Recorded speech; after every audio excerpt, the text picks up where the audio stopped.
তো এটার কারণে মূলত ব্ল্যাক স্ক্রিন হয়ে আছে। আসসালামু আলাইকুম বন্ধুরা, এটা একটি ওয়ালটন টিভি। যেটা সমস্যা, এই যে ব্ল্যাক স্ক্রিন, কোনো গ্রাফিক্স নেই। তো আমি আপনাদেরকে আজকে এটার বিস্তারিত দেখাবো। আসুন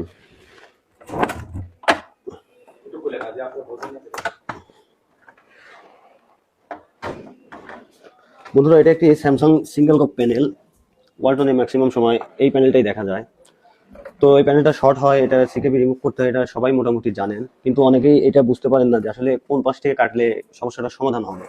তো আমি আপনাদেরকে আজকে সেটাই বোঝানোর চেষ্টা করব। বন্ধুরা, এখানে যে সিকেবি টেস্ট পয়েন্ট আছে, এই যে একটা, এটা কিন্তু শর্ট নয়, আর একটা এখানে এই লাইনটা কিন্তু শর্ট দেখাচ্ছে। তো এটার কারণে মূলত ব্ল্যাক স্ক্রিন হয়ে আছে। তো আমি যদি এই শর্টটা রিমুভ করে দিই তাহলে কিন্তু ছবি চলে আসবে। তো এখন প্রশ্ন হচ্ছে, আমি এই পাশে কাটবো না এই পাশে কাটবো। এই পাশের যে সার্কেলটা, এটা কিন্তু এই পাশেও দুটো একই লাইন, দুইটা দুই দিক দিয়ে চলে গেছে। তো এখন কাটতে গেলে তো আসলে নিশ্চিতভাবে বলা যাবে না যে এই পাশ থেকে কাটবো না এই পাশ থেকে কাটবো। সে কারণে আমি যেটা করবো সেটা হলো, আমি খুব ছোট করে যে কোনো এক পাশ থেকে, সেটা আমি এ পাশ থেকেও কাটতে পারি। এই যে এখানে যে টেস্ট পয়েন্টটা আছে,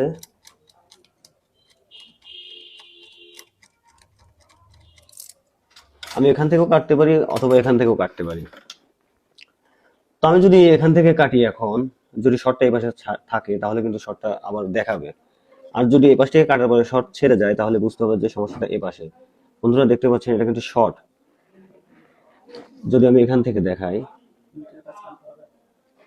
এখান থেকে দেখাই, এই যে শর্ট। এখন আমি কোন পাশে কাটবো, এই পাশে না এই পাশে?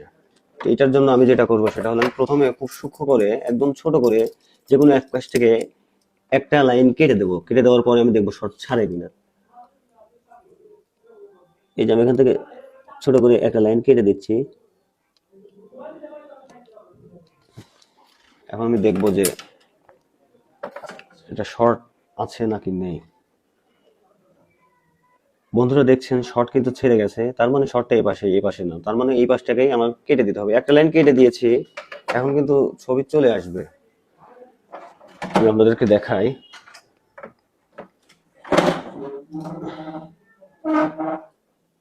দেখছেন, আমাদের গ্রাফিক্স কিন্তু চলে এসেছে, এই যে ব্লু স্ক্রিন।